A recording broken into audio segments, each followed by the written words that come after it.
چومنے کا صلہ مل گیا، ان کا در چومنے کا صلہ مل گیا، ان کا در چومنے کا صلہ مل گیا،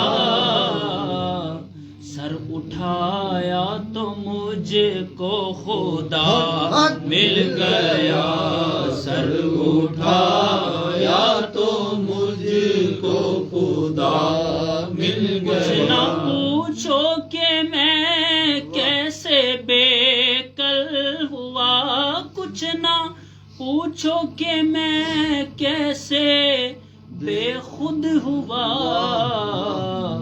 مجھ کو کملی میں نور خدا مل گیا، مجھ کو کملی میں نور خدا مل گیا، کون کہتا ہے آقا مدینے میں ہے، کون کہتا ہے آقا مدینے میں ہے، میری آنکھوں میں اور میرے سینے میں ہے، میری آنکھوں میں اور میرے سینے میں ہے، جلوائے مصطفیٰ ہو اگر سامنے، جلوائے مصطفیٰ ہو اگر سامنے، لذتیں کس قدر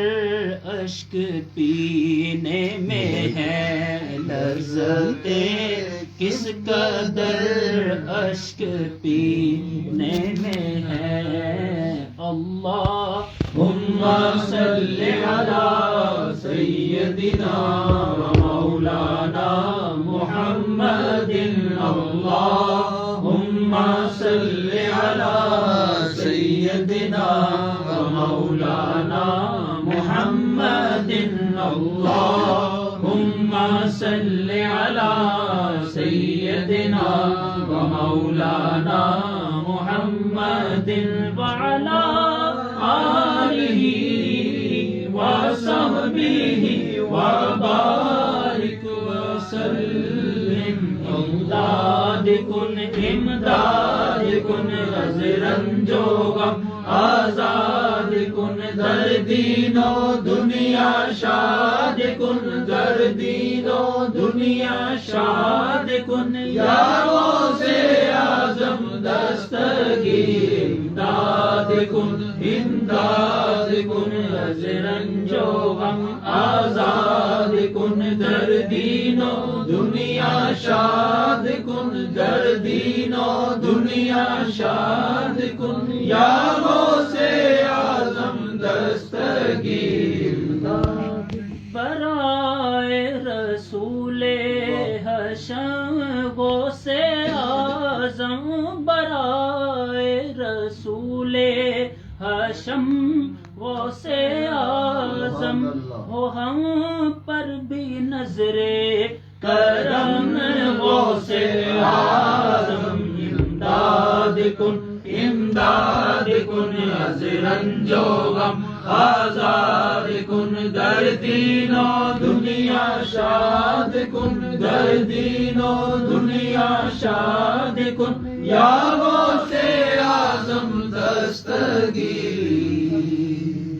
سبحان اللہ۔ دعا کرنی ہے یا پہلے کچھ دعا کر لیں جی؟ اچھا جی، اللہم صلی وسلم علی محمد بعدد کل ذرۃ مئۃ الف الف مرہ، مختصر سی بات دعا سے پہلے ہو جائے، ماہ رجب المرجب، حضور علیہ السلام کی ملاقات کا مہینہ، محبوب کے دیدار کا مہینہ، اللہ رب العزت نے قرآن مجید میں پورا سفر معراج بیان نہیں کیا، بلکہ صرف اتنا فرمایا ملاقات ہوئی ہے، صرف رات کو ہوئی ہے، ملاقات ہوئی ہے صرف رات کو ہوئی، ملاقات ہوئی ہے رات کو ہوئی ہے اور ملاقات میں راز کی بات وہ نہیں بتائی. دیکھیں نا آپ کسی کو ملنے جاتے ہیں, میرے محسن ہیں یاور صاحب ہیں, بڑے عرصے کے بعد آتے ہیں, ان کے ابو جب ملنے جائیں تو جذبات کا عالم کیا ہوتا ہوگا. بلا رہا ہے رب ذوالجلال, جا رہے ہیں رحمت ذوالجلال. جب حضور اکرم صلی اللہ تعالیٰ علیہ وسلم کو دلہا بنایا گیا, ان کو پورا دلہا بنا کے براق پہ سوار کیا گیا, عرشوں پر خوشی کا عالم کیا ہوتا ہوگا کہ آج مصطفیٰ دلہے بن کے آ رہے ہیں. یہ 2-3 چیزیں ذہن میں رکھ لیں کہ اللہ تعالیٰ نے سفر معراج میں صرف اتنا بیان کیا کہ محبوب تیرا آنا ہم سناتے ہیں, نماز لانا تو سنا. تیری ملاقات مجھ سے ہوئی وہ سناتا ہوں میں, اور مجھ سے گفٹ لے کے تو کیسے آیا یہ سنا دے تو. یعنی سفر معراج آدھا میں سناتا ہوں, آدھا تو سنا دے. اس ملاقات میں دونوں کو خوشی کتنی ہوئی ہوگی کہ رب ذوالجلال نے محبوب کے ملاقات میں تیسرا بندہ ہی داخل نہیں کیا. اب آپ دیکھیں پہلا پڑاؤ حضور اکرم صلی اللہ تعالیٰ علیہ وسلم کا مسجد اقصی میں ہوا. ٹھیک ہے, حضور علیہ السلام زندگی بھر حرمین شریفین سے باہر نہیں نکلے, زیادہ سے زیادہ تبوک کے علاقے پہ گئے, اور وہ تبوک کا علاقہ تقریباً مدینہ طیبہ سے کئی 100 میل کے فاصلے پہ. آقا جو علیہ السلام کو اللہ پاک نے اوپر بلانے سے پہلے فرمایا سونا تھوڑا سا ادھر راؤنڈ لگا لے. سیدھے لے جاتے, اوپر لے جاتے, ادھر لے جانے کی کیا ضرورت. ملاقات ہو رہی اللہ سے, دیدار ہونا اللہ کا, تو پھر مسجد اقصی میں لے جانے کی کیا ضرورت. بظاہر مسجد اقصی سے نہ مشرکوں کو غرض, نہ کافروں کو غرض. اگر غرض ہے تو ایمان کے لحاظ سے اہل ایمان کو غرض ہے کہ مسلمانوں کا قبلہ. مگر رب ذوالجلال نے حضور علیہ السلام کو ایک راؤنڈ ادھر کا بھی لگا دیا. جانا اپنے لاہور میں, ادھر جڑا والا جانے کی کیا ضرورت. بندہ پوچھ لیتا حضرت صاحب جانا لاہور, ادھر کیوں جا رہے ہیں. ڈاکٹر صاحب کئی بار پوچھ سکتے عمران صاحب کو خدا دا خوف کرو, ویلا تیل ساڑنا پورا. یہ تو آپ مانتے ہیں نا کہ حضور علیہ السلام اکیلے نہیں تھے, ملائکہ کا لشکر تھا آپ کے ساتھ, اور عرش سے آئے تھے حضور علیہ السلام کو لینے, اور باری بانٹی ہوئی تھی, یہاں سے وہاں تک کس نے لے کے جانا اور یہاں سے یہاں تک کس نے لے کے جانا. آداب عرشی تھے کیونکہ نگران تو اوپر تھا نا, آداب بھی عرشی, اہتمام بھی عرشی. تو حضور علیہ السلام کو پہلے مسجد اقصی لے جایا گیا, فرمایا سونا ذرا اس کا دیدار کر لے مسجد اقصی کا, پھر میرے پاس آنا. آپ ساری تاریخی کتابیں اٹھا کر دیکھ لیں, جتنے تاجر تھے مکہ کے وہ سارے مسجد اقصی کے روڈ سے گزر کے جاتے تھے تجارت کا سامان دینے اور لینے کے لیے. جب حضور علیہ السلام سے پوچھا گیا, اب یہ تو بات اللہ نے چھپا دی, نہ بتائی کہ میں نے کیوں ادھر لے کر گیا. جب مشرک آئے تو حضور علیہ السلام نے کہا کہ میں ایک رات میں یہاں سے وہاں گیا. مشرکوں نے کہا اور تو ہمیں کوئی پتہ نہیں, لیکن آج حضور علیہ السلام اگر ادھر گئے نا آرام سے پوچھ لیتے, اگر تو گئے مان, ہم کہہ کہ بالکل ٹھیک. مسجد اقصی بھی انہوں نے دیکھی ہوئی تھی, مسجد اقصی کی کھڑکیاں بھی دیکھی ہوئی تھی, مسجد اقصی کے دروازے بھی دیکھے ہوئے تھے, ہر شے ان کو معلوم تھی, اور ان کو پتا تھا کہ حضور علیہ السلام ایک بار بھی مسجد اقصی میں داخل نہیں ہوئے. کل مشرکوں نے ایک ہی سوال پوچھا, ان کا وہی روڈ تھا, تجارت کا سامان ادھر بیچتے تھے. انہوں نے صرف 2 سوال کیے کہ انہوں نے کہا یا رسول اللہ صلی اللہ علیہ وسلم یہ ہمیں بتا دیں مسجد اقصی کی کھڑکیاں کتنی ہیں, دروازے کتنے ہیں, اس کے بیم کتنے ہیں, اس کے ستون کتنے ہیں. اب اس سارے سوال کو ذرا دوبارہ دیکھ لیں, اس میں کوئی ہے اللہ کی بات کہ اللہ کا گھر کیسا, اس کا اپنا حجرہ کیسا, اس کے براق کیسا, اس کے جبریل کیسا. سوال کیا ہو رہا ہے جی, کھڑکیاں گن کے دیکھو. آقا علیہ السلام نے فرمایا جب میں وہاں گیا تو اتنا غور سے تو میں نے, جس نے محبوب کا ملنا اس نے ادھر ادھر کیا دیکھنا, اس کو تو غرض ہی نہیں ہوتی. اس کی تو غرض یہ ہے کہ بس جا رہا ہوں, بس جلدی پہنچ جاؤں, وہ جلدی پہنچنے کا سفر ہے نا، دھیرے دھیرے دھیرے، وہ بھی بڑا عجیب مزہ دیتا. عمرے پہ جانا ہو نا تو یہ عمرے والے سے پوچھے کہ جہاز میں بیٹھنے کا مزہ کیا آتا ہے، جہاز کی ٹکٹ لینے کا مزہ کیا آتا ہے، پھر ٹکٹ کا ٹوکن لینے کا مزہ کیا آتا ہے، پھر وہ جو اندر جہاز سے صرف ٹوکن لینے سے لے کے سیٹ پر بیٹھنے تک کا حال کیا ہوتا ہے، اور پھر جہاز فلائی کرتا یہ ہے مسافر مدینہ. تو پھر حال کیا ہوتا ہے، اور پھر جب جہاز لینڈ کرتا ہے جدے کے سرزمین پر واہ واہ واہ. تو دھڑکنیں بھی بے ترتیب ہو جاتی، نگاہوں میں بھی حیا آ جاتی، ایک عجیب کیفیت ہوتی. آج رب نے جب بھی پا کے ملا گا، ملنا کعبے کو ہوتا ہے، ملنا کعبے کو ہوتا ہے. آقا فرماتے ہیں جب انہوں نے سوال کیا، میں نے تو مسجد اقصی دیکھی کوئی نہیں، میں کیا جواب دیتا. ادھر سوال کیا، ادھر رب ذوالجلال نے سارے پردے ہٹا کے فرمایا محبوب ادھر تکتا جا، ادھر سناتا جا. سبحان اللہ. ایک ایک کھڑکی بتائی. اچھا اگلی بات غور طلب ہے، کسی مشرک نے نہیں کہا کہ آپ غلط کہہ رہے ہیں. کسی مشرک نے یہ نہیں کہا کہ آپ غلط کہہ رہے ہیں. تو سارے سن کے کہتے ہیں بات صحیح کہتے ہیں مگر ہے جادو، بات صحیح ہے مگر ہے جادو. ہمارے پاس بھی تو اللہ پاک نے فرمایا اگر جادو ہے اتنی پہنچ والا، ایک لمحے میں میرے محمد یہاں سے اٹھے وہاں جا بسے، لیکن یہ پاسبل ہی نہیں تھا. تو اللہ تعالیٰ سے ملاقات، اللہ نے فرمایا ملنا میں سناتا ہوں، اور جو وہاں سے ملا وہ تو سنا دے. تو مجھ سے ملا وہ میں بتاتا ہوں، مجھ سے کیا ملا وہ تو بتا دے، تاکہ دونوں کی سنت بن جائے کہ معراج سنانا سنت خدا بھی ہے اور معراج سننا سنت مصطفیٰ بھی ہے. اور بات ختم کر رہا ہوں. آخر میں نا صدر جب ملتے ہیں نا ایک دوسرے کو تو پریس ریلیز جاری کرتے ہیں، اس کے اوپر لکھا تھا ملاقات ہوئی. اب دیکھیں بھیجا جبریل کو، فرشتوں کا لشکر ساتھ، جگانے کا بھی آداب بتائے، لانے کے بھی آداب بتائے، راستے بھی بتائے، کہاں کیا کرنا، کیسے اتارنا، کیسے بٹھانا، کس مقام پر اتارنا، نماز کا وقت اتنا ہوگا، نماز کے لیے وہاں انبیاء کے پاس آپ نے کیا کرنا، وہ سارے تقسیم کی ہوئی. یہ پورا پروٹوکول جبریل کے پاس. اذان ہوئی تو اس نے حضور علیہ السلام کا بازو پکڑ کے مسلح پہ کھڑا کیا. آقا نہیں کھڑے ہوئے، اس نے کھڑا کیا. اس نے کہا سونا اذان ہو گئی تو میں امام الانبیاء بن کے کھڑا ہو جا. تاجدار کائنات کھڑے ہوئے، سارا پروٹوکول بنا، کہاں رکنا کہاں نہیں. اب حیران ہو کہ ہر آسمان کے دروازے پر جبریل امی دستک دیتے تھے تو اندر سے آواز آتی تھی کون؟ جبریل کہتے تھے جبریل. تو اگلا سوال ہوتا تھا ساتھ کون ہیں؟ ساتھ کون ہیں؟ تو کہا جاتا تھا کہ محمد ہاں، اہلن و سہلن مرحبا کہہ کے دروازہ کھول دیتے. آگے پیچھے بھی تو جبریل آتا ہوگا نا، اس وقت نہیں کسی نے پوچھا. اس کا مطلب یہ ہے کہ آج جبریل کے لیے یہ وارننگ تھی، اگر وہ نہیں آتے پھر تجھے بھی آنے کی اجازت نہیں. اور یہ ہو چکا. آقا دو جہاں علیہ السلام ایک جنگ سے فارغ ہوئے، یہ میں سنا ہی دوں. فارغ ہوئے تو دست تھی تو آپ دھو رہے تھے، وضو کر کے نماز پڑھی، نماز پڑھنے لگے، جبریل سامنے آ کے بیٹھ. آپ نے دیکھا، سلام پھیرا، خیر ہے. آقا اللہ نے بھیجا واپس. کیسے آئے؟ اللہ نے فرمایا میرے یار نے پوچھ کے آئے یا اپنی مرضی نہ لا.